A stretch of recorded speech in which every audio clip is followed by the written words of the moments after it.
All right, welcome to another episode of Piecing It Together, the podcast where we take a look at a new movie and try to figure out what other movies inspired it.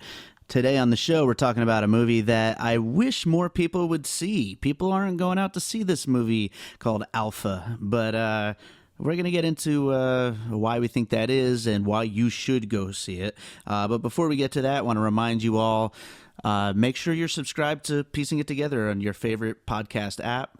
If you're enjoying the show, rate and review us on iTunes. That would be awesome. 5 stars would be even better. And, of course, follow us on social media at PiecingPod, where you could keep up with everything that we've got going on. And also any kind of movie conversations you want to have with us. We are really open to feedback. I'd love to have some of you on the show. I'd love to maybe just get some comments from you on the show. If you have any ideas, any thoughts on the puzzle pieces we discuss here on the show, any of the movies, let me know. Get in touch. Remember, it's at PiecingPod. And you can also email me directly by davidrosen@gmail.com. So yeah, get in touch. And with that, let's get into today's episode. I've got returning co-host Chad Clinton Freeman talking to me about this movie that we both loved called Alpha. Alpha is written and directed by Albert Hughes, one half of the Hughes brothers. This is a bit of a departure for him. This one is about a story set in 20,000 BC as a hunter of a native tribe gets separated from his family and is thought to be dead. And in the process of trying to survive in the wilderness and get home, he ends up befriending a wolf, and supposedly this is the first time in recorded history. This is how the partnership of humans and dogs came to be. I don't think that's true, but what I do think is that this is a great movie, a movie that more people should be seeing. And so I was really glad to get a chance to do an episode on this one right away while it's still in theaters. Hopefully it'll be in theaters for a few weeks still, and you can get a chance to see it because this is definitely one to see on the biggest screen possible. But we're going to talk about that and a whole lot more on the episode, so let's jump right into it.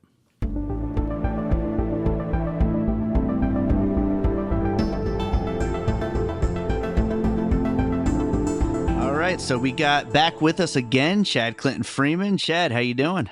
I'm doing great. How are you, Dave? I am doing really good, man. It's been a busy movie couple of weeks here. There's been a lot of movies to see. Yeah, and I mean, we finally got this movie Alpha that we both, I think, had been like cautiously looking forward to for a while. Oh, definitely. Yeah, it was supposed to come out. I actually looked it up before we started. It was supposed to come out in September of last year. And I think that date, because I read that was the original date, but I'm pretty sure it was supposed to be earlier than that as well. But that was, I guess, apparently the first official release date, and almost a year later, here it is with, unfortunately, like no advertising. It's doing really poorly. I think this is one of those rare episodes of Piecing It Together where, maybe we could drive a few people to the theater to see it. That would be awesome. Yeah. Hopefully we could actually affect some positivity in this world because I want more people to see this movie, Alpha. I think we might as well just jump right in with our puzzle pieces here. Why don't you go ahead and go first with your first puzzle piece? Okay. Well, you probably are guessing. You probably know what I'm going to say is my first puzzle piece, and that's probably why you're having me go first here. But Sure. Anyway, my first puzzle piece is 300. I think there's a couple of things here that really would point to me saying 300. One is, of course, the moment when he gets thrown off the cliff. Sure. It has a very 300 feel to it. Especially kind of calls back to the scene, the kicking scene. Well, 2 scenes in 300. There's a cliff scene in there, and then there's also the This Is Sparta kicking scene. To me, I think that 300 was obviously an influence with this movie. Not just that moment, but then also the moment later on with when he and the dog are in the cave, and there's the panther, and this the big face-offs of the dog versus the panther. I mean, wolf. Sorry. That moment though reminded me a lot of the opening of 300, The where puppy versus the panther. right, right.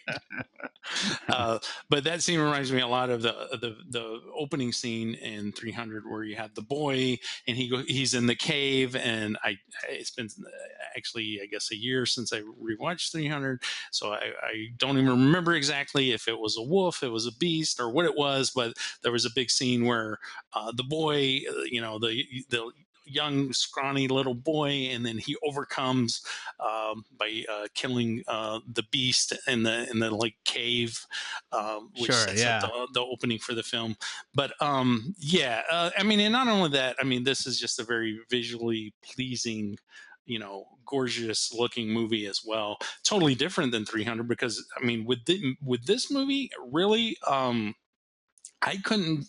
I saw it in 3D, so it may be different, if you're not watching it in 3D. But in 3D, it was hard for me to really tell when stuff was CGI and when stuff was actually real.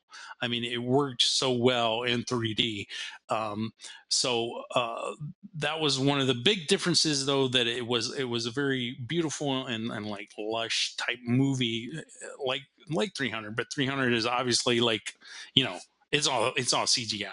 But with this Sure, one, sure.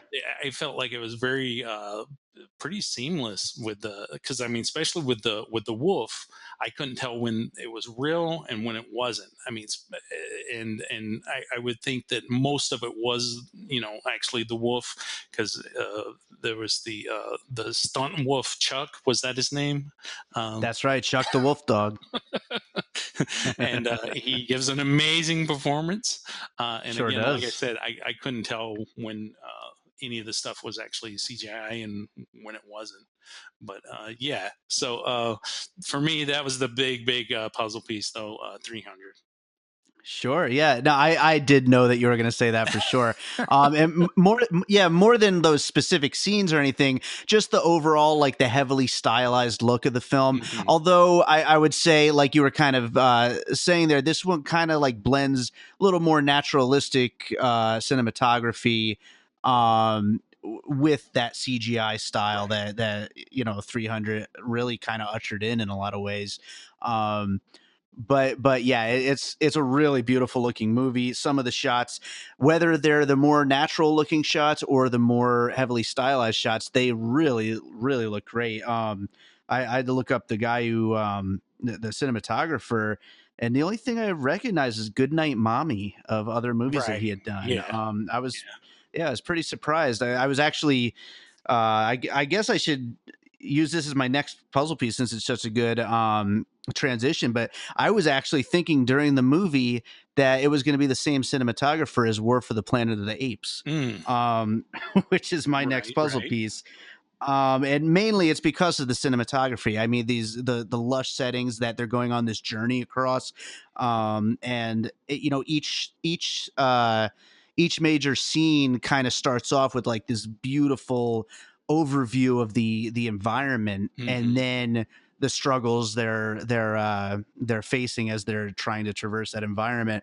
And I feel in a lot of ways that's kind of how at least the middle portion of War for the Planet of the Apes worked, and which was, I know both of us loved that Oh yeah, movie, definitely. and it's such a gorgeous movie. And Well, it's funny because I thought of War for the Planet of the Apes. I didn't write it down on my list, but mhm, I thought of it, and for other reasons. The two reasons were because, again, this is a movie that has, no English dialogue, and there's long sure, stretches yeah, where there's no dialogue.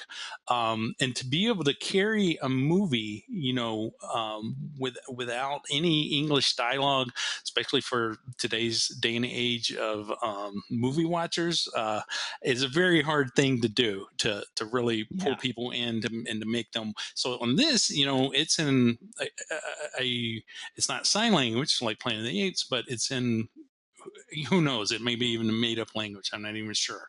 Um, Yeah, and then for a lot of the interactions also to be human and a dog. I mean, that's what most of the movie, the majority of the movie um, sure. is is very very cool though that it was able to pull that off and to keep your attention as it does. The other thing Yeah, though that reminded me of Planet of the Apes is also sort of uh, this may be kind of a stretch, but a little bit there with just the relationship that Caesar has with the little girl. Whereas that he, especially early on when they go on the journey and she comes along, he does not want her there. He's really reluctant that she is there. And then with this one, the early on when they start the relationship with the boy and the dog, he of course is friendly to the dog and then helps the dog, heals the dog, and then of course the dog's following him, and he's just kind of like like he's just like what are you doing, and it's just kind yeah. of that relationship there. The other movie though that reminded me of, and again this is a funny one because I think this movie the movies that I thought of really when I look at the list is kind of bizarre. But actually, the 1982 movie Annie. Okay, Okay. so Annie, when there's actually I think a song she sings "Dumb Dog" or something like that. The dog's following her, and I don't even remember how they even met or anything.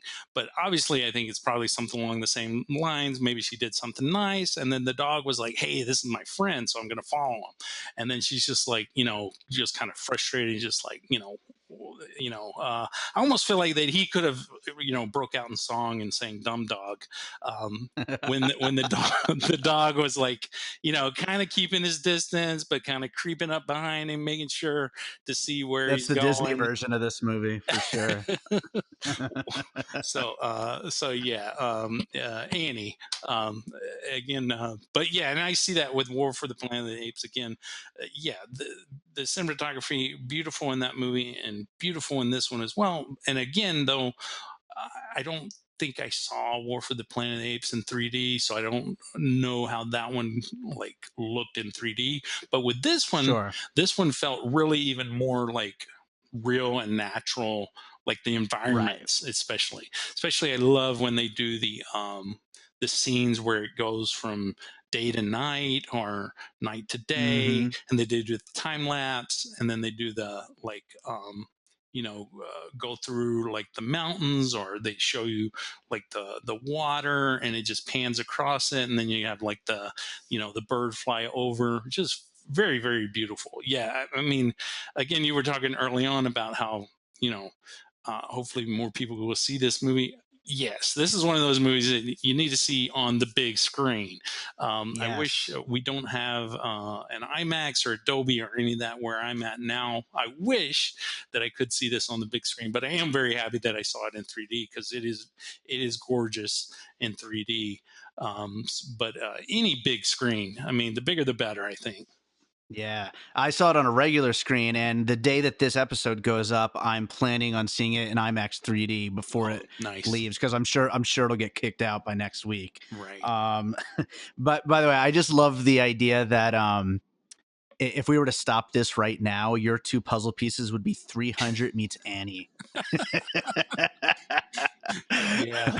I definitely need to get a hold of Albert Hughes and ask him about that. So my next puzzle piece, which was the first one that I actually thought of, is Apocalypto, which, Okay. as you know, is a movie I absolutely love.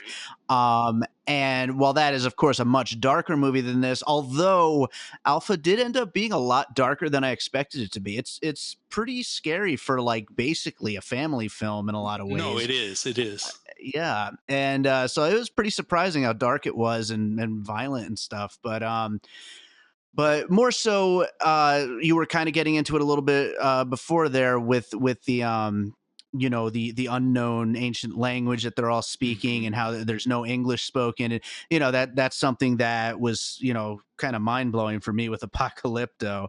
And to put that in a somewhat mainstream movie,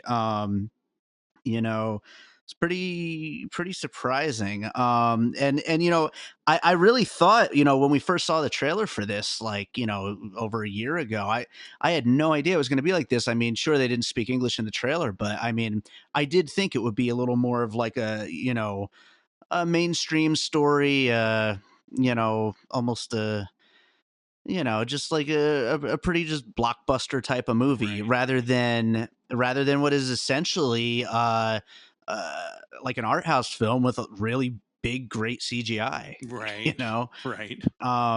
but yeah, back to Apocalypto though. Definitely the use of a foreign language, and trusting that the audience is going to come along on a journey like that. A dark, scary journey with no English, and yeah, I mean, that's a pretty wild thing to put out in the middle of the summertime. No, I totally agree with you too, because that was the thing, is a couple of the other movies that I was thinking of course. One is the more blockbuster version of 300 and Apocalypto, and that's 10,000 BC.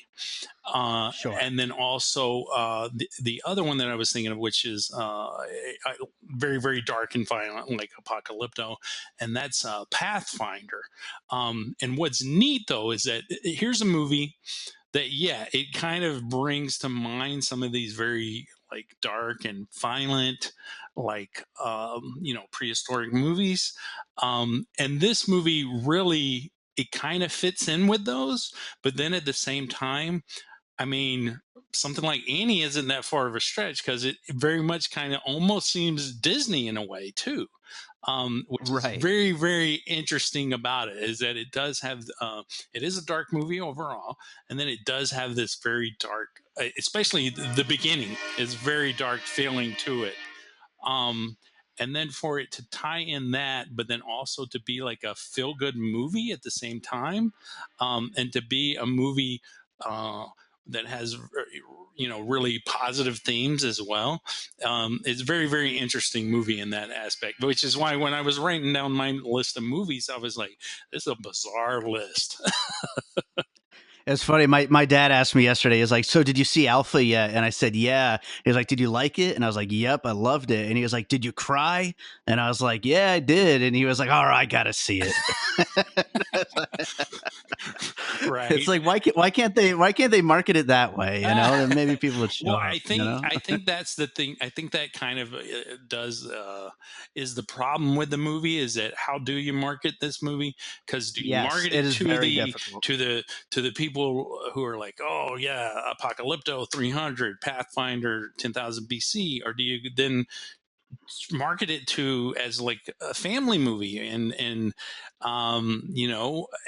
is a very just kind of weird movie in that sense. And then there's some other puzzle pieces that I'll get to thematically, which I guess I could go ahead and bring up, but yeah, I'll go ahead and go Sure. into those. But what I thought of were actually in I know. Uh, I think you called them girly movies, and I think that my girlfriend has actually called them chick flicks. I know neither one of you are big on them, but The Mountain Between Us, and then Mm. Adrift, which came out this year. Those were two movies that came to mind too. And here's the thing: what made me think of those two movies is because it's just thematically, because both of those movies, they're like survival type movies about people that basically have no business surviving where they survive in the environments that they're put in. Um, and just Mm. like this, when you've got this boy who's deserted, and then in those, you've got couples that are one's a two people thrown together. They don't even know each other, and they're in a plane crash out in the middle of nowhere on the top of a mountain, and they have to go through and figure out how to survive and how to get back to civilization. And then with Adrift, it's a Sure. couple and they're out in the ocean, and one of them has horrible injuries, and so it's left to this woman who she isn't, a sailor or any of that stuff. It's left to her to try to figure out how to get back to civilization. So both of them, Are though. you saying that Shailene Woodley is a wolf dog? Is that what you're trying to say here? so so both of those movies, though, the key to the survival for the people is that, again, you've got these people that they have no business surviving, and what it is, though, is that they have this other person that they're relying on, and there's this bond, there's this relationship. And so in both of them, it's about love, and how love makes them stronger by Sure. depending on the other person, and the other person having to depend on them. And so at the same time, this movie, works with that same thing. You basically, you've got this relationship that builds. It's this bond between the boy and the wolf, and they both have to depend on each other at certain times. And so, the wolf may not have made it in this movie. Don't want to spoil too much, but had it not been for the boy, because at some points it's the Sure. boy carrying the wolf, and then at other points it's like the wolf actually saving the boy. So Yeah. again, at times, again, so like this movie again, like, how do you market this movie? Because it's like, okay, it's a chick flick in a way, it's a rough and tough like guy movie in a way, and then it's kind of like Mm. Annie in a way. So And with some good 300 yes, CGI. yes. Yeah. That's great. I actually really like those two, The Mountains Between Us and Adrift. That's a great point. And I guess I'll combine my next two as well, because they go right along with what you were just saying. I think yours are actually a little better than what I'm about to say, because you tied in the whole the two characters helping each other to survive, whereas mine are more one person survival stories. That's The Mhm. Revenant and Castaway. Okay. Yeah, so The Revenant was more of just like the grueling, like, dealing with uncompromising, wilderness and all that, whereas Castaway is more of like the ingenuity and the being able to deal with your circumstances and all Right. that. But the two combined, along with what you were just saying there, of their shared experience and helping each other through these these tribulations, so to Right. speak. Yeah, it's I think the four of them combined definitely kind of paint the picture of the kind of survival story that this is, which, I mean, really, when you get down to the bottom of it, this is a survival movie. Right. Yeah, exactly. Yeah, The Revenant Yeah. it was And one I had on my list for sure as well. Um, oh yeah, for sure. again, The Revenant is, really like brutal. So that was one of the Right. interesting Yeah. things of this movie, though, is that this one shows like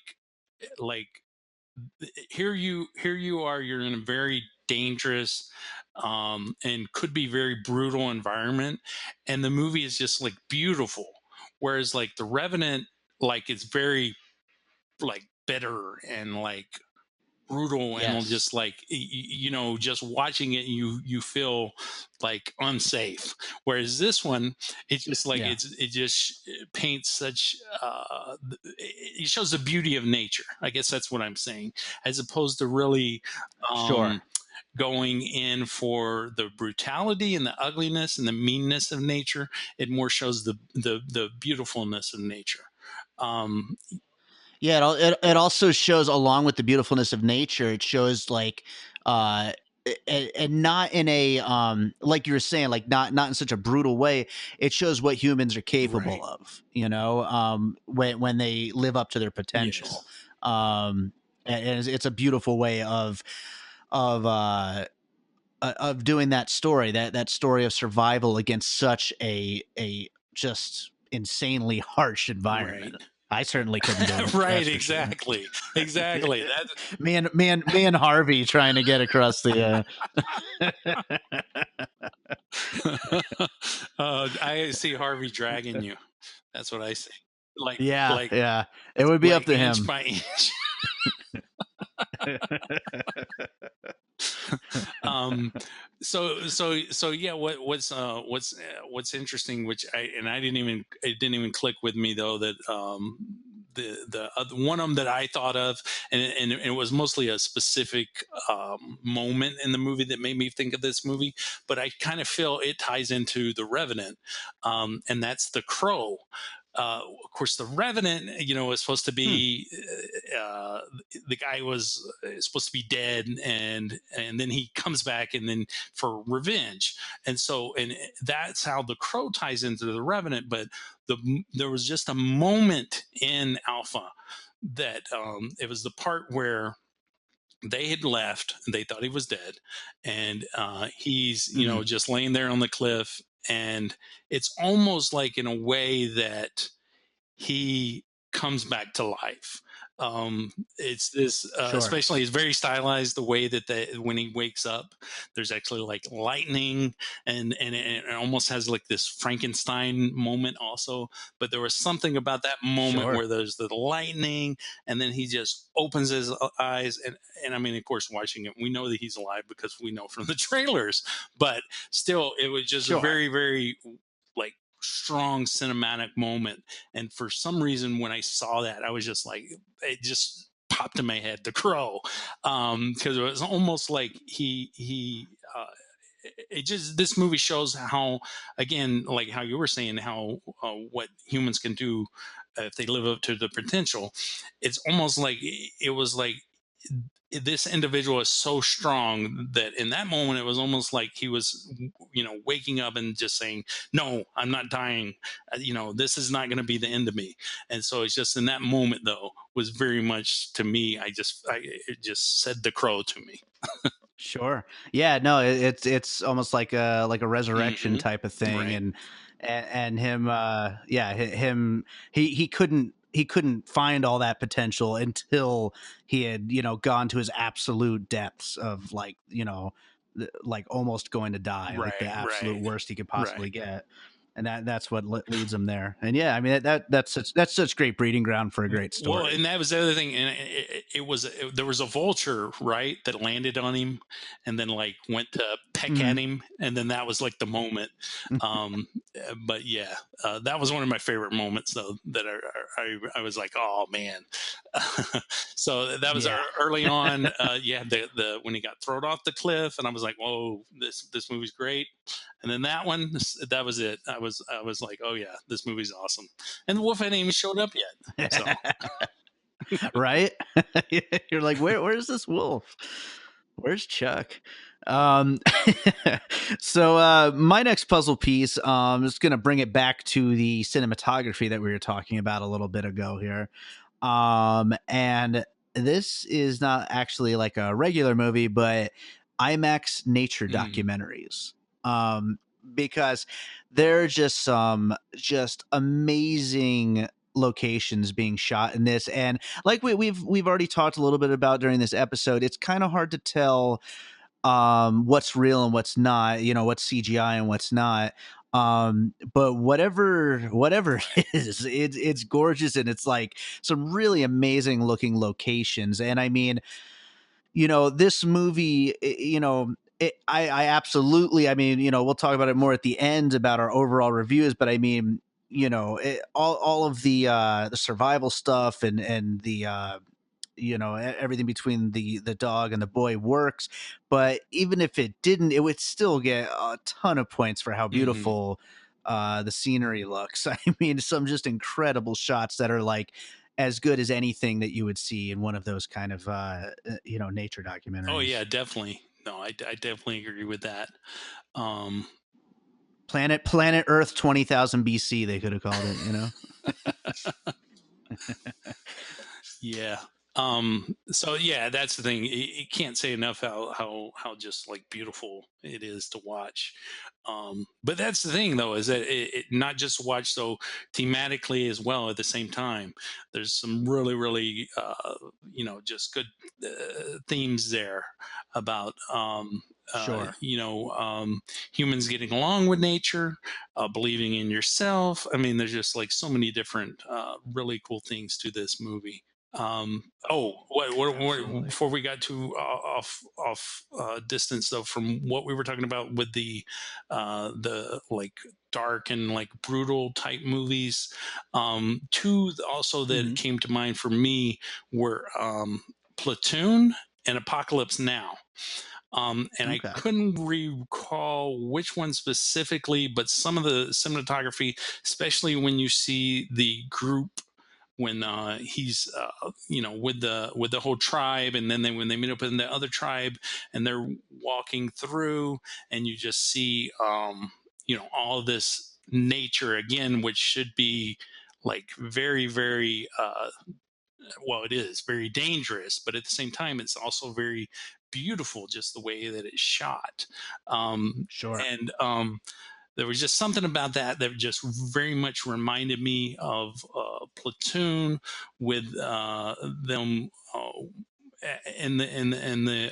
The group of them walking through, the swampy and uh, the sun coming through like the trees and stuff like that.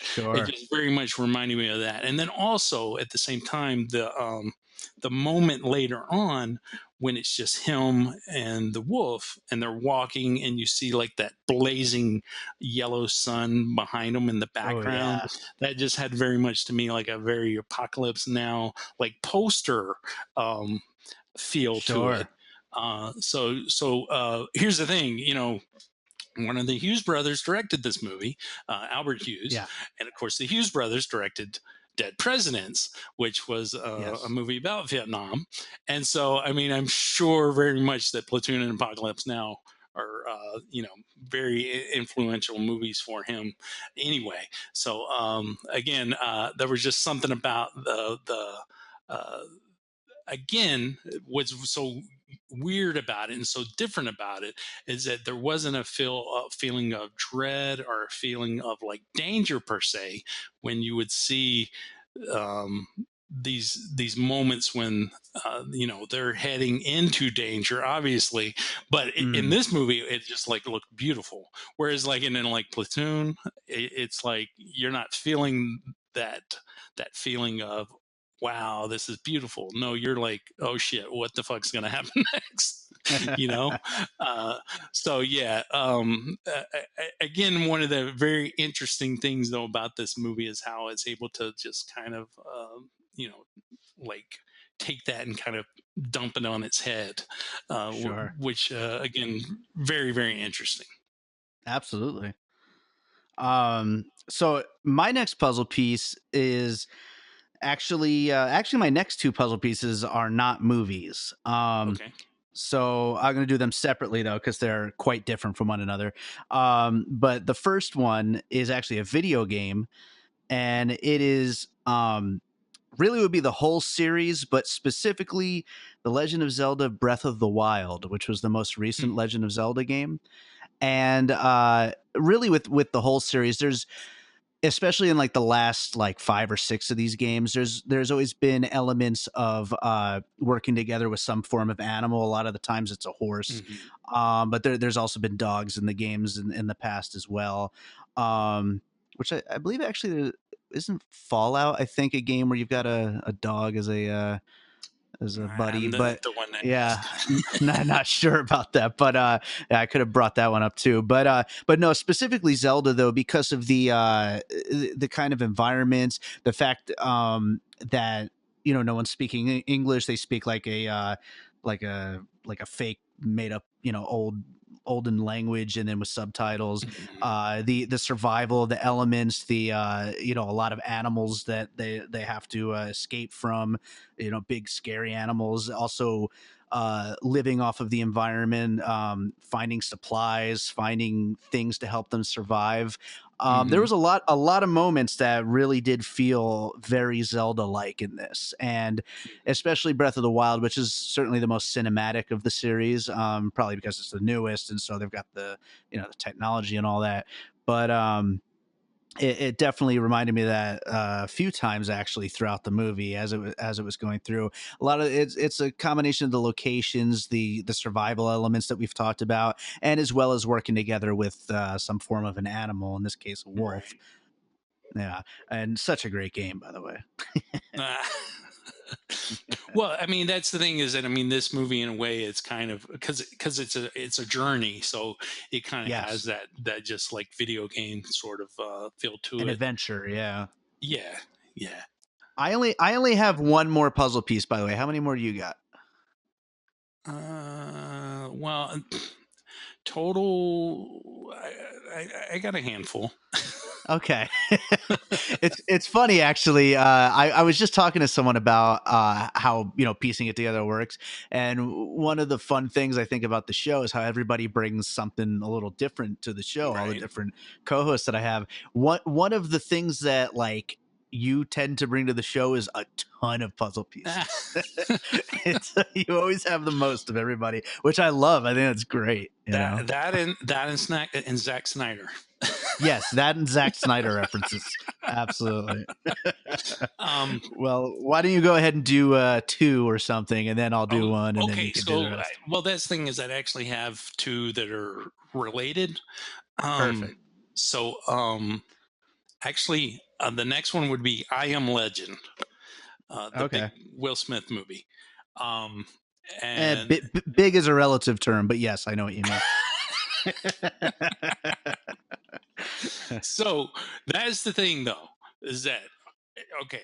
One of the things I really, really liked about this, and of course, I mean, we do spoilers. Um, Sure. this movie did not do the cliche. Oh, there's a dog in the movie. The dog's going to die. So Right. that's one of the really cool things about this movie is that I was it doesn't. so happy that the dog didn't Oh, die. I was me too, so me too, happy. me too. So anyway, so I Am Legend though, because I was trying to think of what are some of the like boy and his dog movies, and I mean really I couldn't even think of any. Um, Especially ones where the dog didn't die.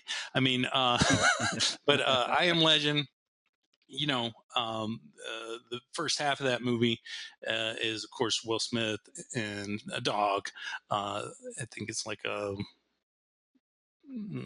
German Shepherd, maybe, and Yeah, I they're think it was just a kind of shepherd. Yeah. yeah, they're just kind of roaming around New York City, and like especially like during the day, like doing whatever. So I mean, this one really took like what that one did and really took it to like a whole new level because there actually was like a purpose outside of just being like a normal dog companion, which is what the case was there. And again, they didn't kill the dog. But anyway, the other one though was the Don Johnson movie from, I don't remember if it was in the 70s or the 80s, and I hadn't seen it in forever, but that was the movie A Boy and His Dog, Hmm. which it was like I Am Legend set in post apocalyptic, um, which again like this was the first movie where they actually done it in prehistoric times, which is very cool. But I really see the whole prehistoric times and post apocalyptic times. There's some overlap there, um, Sure. which the other thing that I thought was interesting because when I was thinking about this and those two movies was going back to another Hughes brothers movie, but Book of Eli, which Right. if I remember right, I think he kills a dog in that movie though. But anyway, A little to- darker. totally different kind of movie. But again, that was like a movie where mostly about one person and they're on this journey. So very similar in a way to I Am Legend, Boy and His Dog, and then also. I mean, even like Pathfinder and The Revenant. I mean, a lot of these, and even The Crow. I mean, a lot of those are about like an individual person, and they're on this journey. It's just various different types of journeys, and but yeah. So I Am Legend is not a great movie. It's a good movie. I do like that movie. I hadn't seen it in forever, but yeah, I thought of that one. Sure, absolutely. I've never actually seen A Boy and His Dog. I feel like I would like that. I need to see I it. saw Is it it good? I saw it a long time ago, and yeah, kind of a little of that Mad Max kind of feeling, but it's like Hmm. it's one of those big, like, I don't even know what kind of dog that is. This big, fluffy, goofy kind of dogs. Those- I like so those kind of dogs. well, you might like it, but yeah, it's been like, I mean, I'm talking like maybe 25 years at least since I saw that movie, and I didn't love it Sure, at the sure. time, so it's not one that I would necessarily recommend of this list. Sure. Absolutely. But yeah, no, I could totally like because I've certainly heard of it before. I know of the movie, and yeah, I could totally see that for Yeah, it was sure. like a famous book, if I'm not mistaken. I think so. Yeah, I Yeah. think you're right. Right on. Well, I'll go ahead and do my next puzzle piece, which again is not a movie. Mhm. But once the boy, I think his name is Kida, I think it was something like that. I Yeah, had that written it sounds about down, right. but I'm not sure. Um, yeah, but once he and the wolf started, healing together in the cave, and then Mhm. he started trying to train him, and some of the like the training techniques he was using with the establishing dominance when it Right. came to food and being pack leader and all that kind of stuff. um Caesar Milan, I, Huh, I have nice. here because Right. because his training techniques are literally everything that the kid was doing to train this wild dog, the first, quote unquote, the first dog to ever be trained and Right. become a sidekick to human beings. But I don't think that that's really how it went down, but it sure makes for a great story. Let's put it that way. Right. And yeah, Caesar Milan is my last puzzle No, piece that that's actually a nice one. No, I no, that's a very cool one. Um, so I mean, yeah, like some of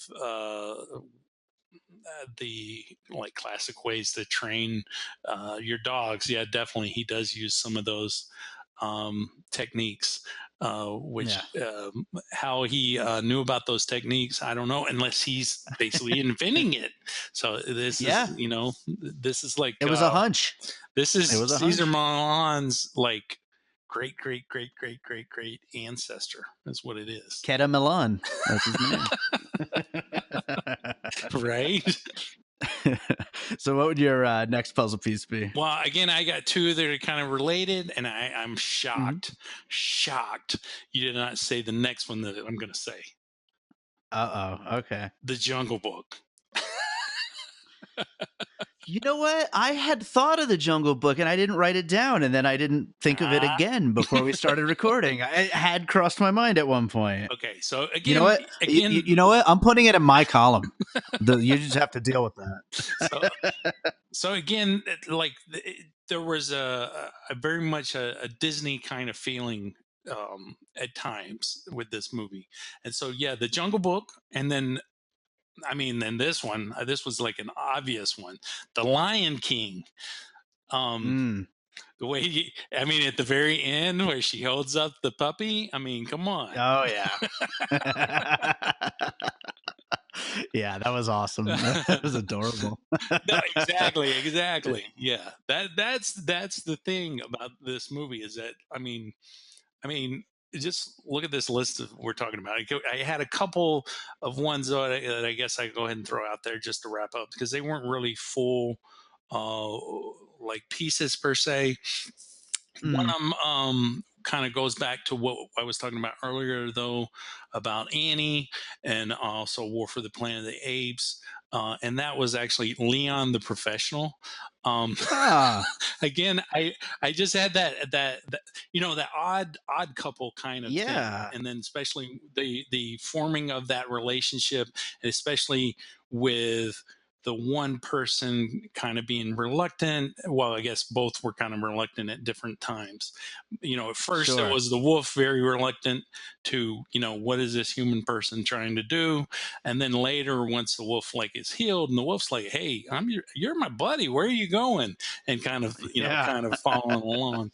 So actually, the professional was one that came to mind, and I was like, I like eh. that a lot. That's a great one. That's really great because that's really a really good one because it kind of takes the idea of these puzzle pieces and it really just finds something really different and interesting. And it totally makes sense. Right.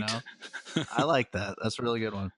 Yeah. Well, that's the thing. That's the other thing is that, I mean, like you say, I bring all these different movies when all I that's the thing, when I watch movies I think about other movies that I really like or that I don't like, Yeah. but for the most part it's movies that I really like, and The Professional is Yeah. one that I really really like. um which again, just it's interesting too when you start to think about all these different things and how they tie back into other movies and things like that. Of course, I mentioned Book of Eli, which of course is Gary Oldman, and he's in The Professional as well. But again, it's Sure. like you start to wonder, hey, maybe there is something to these influences and how they start to overlap and do weird things. Because again, Book of Eli, another one that I had thought of that's kind of similar to Book of Eli, and then this one's similar in a way, and that's The Road, because this one starts out as son and his dad. That's kind of Yeah. the movie where it starts out with, and then once the boy gets left behind, it's him by himself, and then it becomes the boy and the dog. But Yeah. anyway, The Road.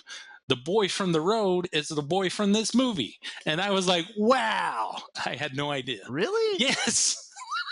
No way. Yes. Wow. I didn't even recognize him at all. That's Right. crazy. I know, and it's just like, wow. So yeah. Anyway, Ah. all the way things kind of loop around and kind of bleed into each other. I always find that very interesting when we're talking about all these different puzzle pieces and stuff. Um, That is awesome. yeah. That is a great poll right there, man. Wow. So Well, if that's your last puzzle piece, then I think I will do the finished puzzle right now. So they this is definitely the most everybody. interesting, has to be the most interesting list I think of any of the movies Oh covered yeah, so far. Th- So this is gonna be a good one. Everybody, sit back, relax, and here we go. So we got 300, Annie, Apocalypto, The Revenant, Pathfinder, Castaway, 10,000 BC, The Mountain Between Us, Adrift, War for the Planet of the Apes, IMAX nature documentaries, The Crow, Platoon, Apocalypse Now, I Am Legend, The Legend of Zelda, Breath of the Wild, Caesar Milan, A Boy and His Dog, The Lion King, Leon the Professional, The Road, Book of Eli, and The Jungle Book. Whew. well, you didn't have That to is put Book a of Eli because that's a Hughes Brothers movie, but Yeah, I know, but I figured I would include it anyway. Yeah, that's a good list, man. That is no, wow. no, it's a pretty What a list of movies. it's a pretty awesome list. It is, because again, like I Yeah. was saying, you got like, family friendly Disney, and then you got like brutal, like violent, Yeah. and then um some chick flicks. I mean, it's We were touching on it earlier, but I think that's a big reason that they had such a hard time marketing this movie mhm, is just the mix of that violence and that beauty and right, like not knowing what to do. I mean, it almost feels like a movie that should have came out like in a February, March, and maybe been a bit of a sleeper, right, like or right, something like that. But it's just not really a summer movie as much as I loved it, which we could get into our closing comments here and our little review. I loved this movie. And I'm so excited to see it again tonight. But Yeah, no, I'm definitely looking forward to seeing it again. I this is a movie I will own when it comes out for Oh sure. yeah, definitely. No, yeah, I loved it as well. I mean, I was skeptical because of Yeah, the pushback of the movie, it not yeah, being released for so long, and then I'm like, well, it's only one of the Hughes brothers. It's like, is the magic of both going to be there? Because I love the Hughes sure. brothers. Um, a big fan of theirs. I have This been is his since. first time doing a movie himself, right? Yeah, yeah, yeah. It's the Albert first time Hughes. that either one of them has done anything without the other one as far as a feature film. Um, Sure. but yeah, I love the Hughes brothers since Menace to Society. I love that movie. I love Dead Presidents, and I love Book of Eli. So I mean, I was really not. I wanted this was one that I was like, I hope it's great, but I'm not going to hold my breath. And then I was just blown away. Like just the cinematography is so great, the CGI is great, and then just the The music too, a really great score. Michael Stearns, who did Baraka and Samsara, mm, he did the music. Really good music as well. yeah, no, a very just well done movie all around. Um, Again, it's one of those movies though where it's like, I mean, there aren't any big names in it or anything, Hmm. and so it really is one where it's just like it's hard for it to find its audience because they didn't Yeah, really push it as a like you know um, 10,000 BC 300 kind of movie. They didn't really push like that angle because that's not really hot. And then yeah. I mean, they push the whole dog angle, but I don't know. I mean, um, I think people also looking at the poster and the trailer or whatever were kind of like, what is this movie? And again, I, Yeah, that's the kind of stuff I like, though. I love movies that just kind of blend into all sure. kinds of different things that aren't just like you point your finger and you're like, this is the kind of movie it is. No, I want a movie like this that it surprises you with, all that is in there. So, Well, yeah, the good thing is that even though it's not doing that well, it is getting really great reviews, and I'm pretty sure it's getting a really good cinema score as well, and that makes me happy because, like, I don't know about how your screening was, but with mine, it was a lot of families with little kids, which. I was at first, I was like, God, what are these kids thinking of this? Like, right, it's violent, right, scary, there's no English. But at the same time, I'm like, man, Albert Hughes is making a new generation of, art house film lovers. right, right. So Yeah. hopefully these kids, it's going to sink in that movie doesn't have to be, dumb jokes and explosions the whole time. Right, It's a movie can be challenging, and I kind of, even though that makes it so difficult to market, I'm glad that hopefully some of these families and young kids are going to see this movie and get exposed to a different kind of a movie. right. Um, Another thing I'm curious now. I'm going to, as I do with every episode of Piecing It Together, I always find some kind of a media contact and send the episode to the Mhm. director, just for the chance, maybe one in a million, that they would want to take a listen, hear what we thought of our puzzle pieces, and give us their feedback uh, on what we were right about and what we were wrong about. But I'd be really curious to know, and maybe he's already answered this. I haven't watched any interviews or anything yet. I'm curious why Albert Hughes, like, what drew him to this story? Because it does say that he wrote the story. The screenplay is by someone else, but he has the story by credit on this. Hmm. Um, I'm wondering what drew him to this story. If he's just a big dog lover, or if he just thought it was could make for an exciting, interesting movie, or what it is, because it's obviously pretty different from, aside from we had Book of Eli in there, but I mean, it's pretty different from a lot of his other work. Right, right. Uh, I'm curious, No, but I mean, I'm glad he I did. would suspect that that he either has or had a very strong bond with a dog in his life. And Yeah. I would guess that is the big thing there, because that's the thing, is that it's very much a um, like I was saying, about the relationship. It's weird to say, but it's a relationship movie. It is, which is Sure. what it really makes it stand out. um and oh, one of the things I thought of is that I was wondering that if this kid, as he got older, because there's that great moment at the end where they go back to battle, and of course there's not to battle but to hunt, and there's Sure. all those dogs with them, which I love that moment. But Great I was ending. wondering if the boy, as he grows up, if he was referred to as the dog father.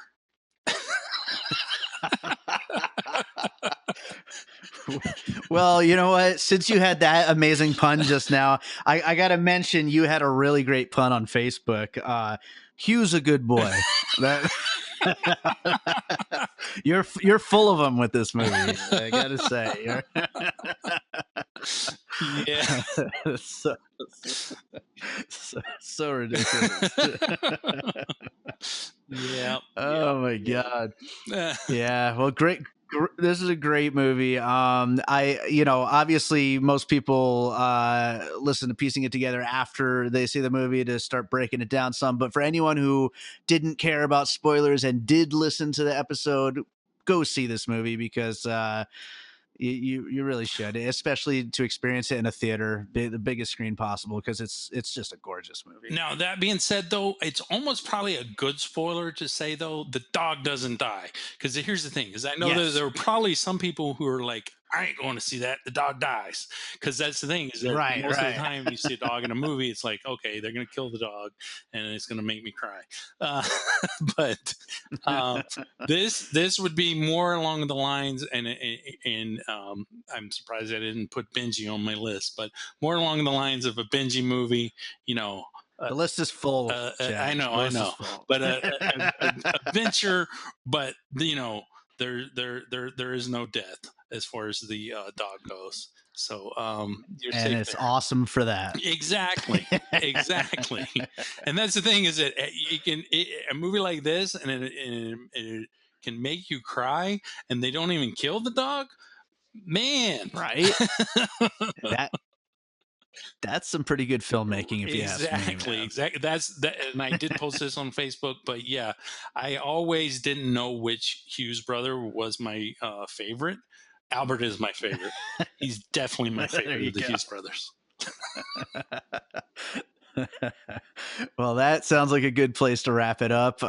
Chad, you got anything you want to plug or anything? No, I'm good. I'm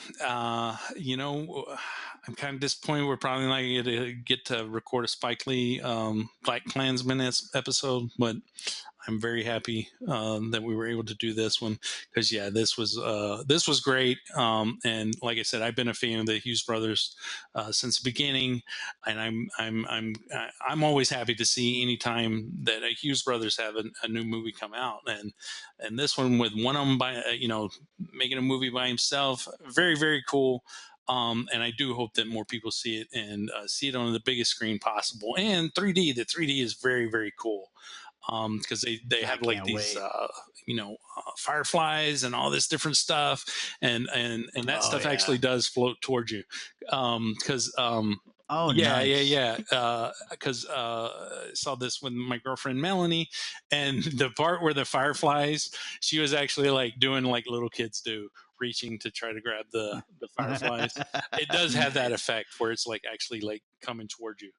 We saw it on a I did read that.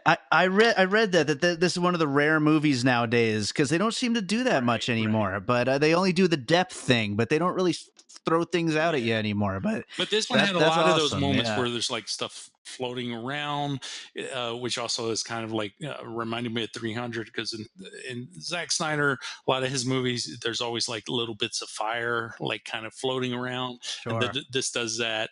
Um, but I had a point, but I forgot what I was going to say. But anyway, yeah, uh, I didn't have anything to plug.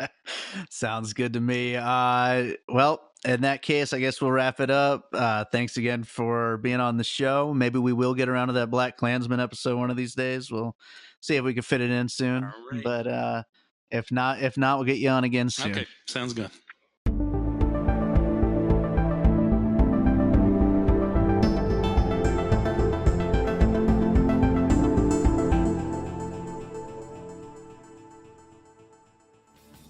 Hello, geeks and geekettes. I'm Steve Megatron, and if you're looking for a podcast that covers a vast array of geeky topics, then check out Altered Geek. Altered Geek covers superheroes, Star Trek, pop culture, comics, film, television, animation, gaming, tech, and more. So check out Altered Geek and get altered, get geeky with the Altered Geeks every Friday on iTunes, Stitcher, Google Play, SoundCloud, Blog Talk Radio, and the Geekcast Radio Network. All right. Well, I hope you guys enjoyed that conversation about the movie Alpha, and I really hope you went out and saw it. Obviously, we get into spoilers on this show, so, hopefully you went and saw it first. But, if you're the kind of person who doesn't really care about spoilers, then go see it now because you just listened and you hadn't seen it. And I don't know exactly who I'm talking to, but you know what? Go see the movie. I want to let you guys know I've been a guest on a bunch of podcasts recently. I was just on the Open Mic podcast, which you can find on Apple Podcasts. I'm also on Who's This Network, which you go to Facebook to find out more about that. And I also just recorded guest appearances on Green Room Radio and VR Side Chats, which should both be up any day now. So, I'm getting around, getting on a bunch of other podcasts, having a lot of fun talking about movies, talking about music, and just generally getting in this whole podcast world, which, speaking of which, you should be following our show on Twitter at PiecingPod. That's where I'm the most active. Between there and our Facebook group, Piecing It Together, a movie discussion group, those are the two best places to chat with us about movies, chat with us about the puzzle pieces that we discuss here on the show. And, please get in touch. We want to hear more from you guys that are listening. There's a lot of people listening, and that makes me very happy because I really enjoy doing the show, and I want to know that the people are out there listening. So get in touch. Let me know how you're enjoying it. Add anything you want to the conversation. I'll read it here on the show. So definitely get in touch. And with that said, I think that about covers it. Make sure you're subscribed, rate and review us if you like. And you know what? If you remember, if you've been listening since episode 9 when we did Isle of Dogs, back then I played a song to close out the episode from my comedy side project, The Pup Pups, which is all songs about my dogs. I might actually finish this album one of these days. I've been really thinking about it a lot lately. But you know what? I think every time we do a movie that has something to do with dogs, I'm going to play a Pup Pup song at the end of the episode. And since I only have a few of them done so far, it doesn't really give me a lot to choose from. So I really got to get back to this album and get this thing made. It's just so hard because I'm not a really good guitar player. So it's hard to translate the ideas in my head into actual songs, but it's going to happen. But I played for you last time Big Bright Eyes on the Isle of Dogs episode. So today for the Alpha episode, this is a very un-alpha song, but you know what? It's probably my second favorite of the ones that I've already recorded. This is called Covered in Blankets. Sadie covered in blankets. Sadie covered in blankets. Sadie covered in blankets. Every day, every day.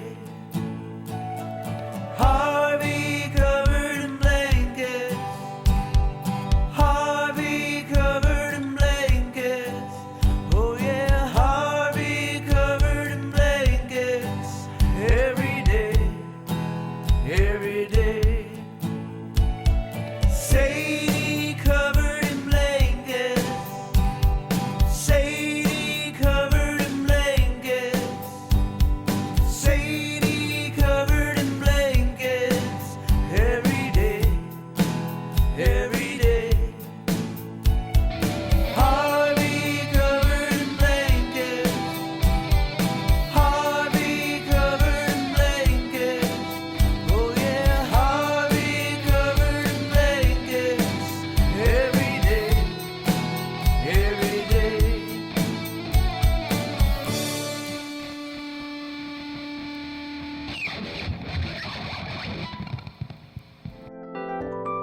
And all points west.